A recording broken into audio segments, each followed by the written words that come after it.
You need to hear this if you're a motorcyclist.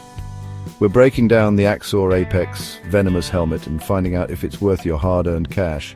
Alright, let's talk protection. The Axor Apex Venomous Helmet features an ABS outer shell renowned for its high impact resistance.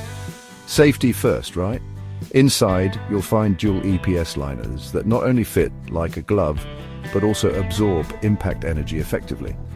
Plus, the hypoallergenic padding ensures you stay comfortable on those long rides. Worried about safety standards? This helmet ticks all the boxes with ECE, DOT, and ISI certifications. You're in safe hands, or should I say, a safe head.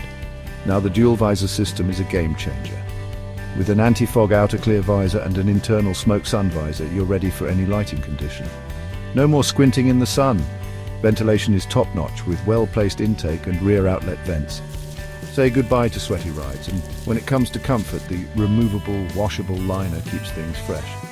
Plus, the breath guard and chin curtain reduce wind noise, making your ride smooth and quiet. But let's be real, some users have found sizing a bit tricky, and a few reported issues with the sun visor mechanism. So make sure to try it on, or check that sizing chart closely. Overall, the Axor Apex Venomous Helmet offers stellar protection and style at a great price. And just ensure the fit is right and you're good to go. Ride safe and ride in style.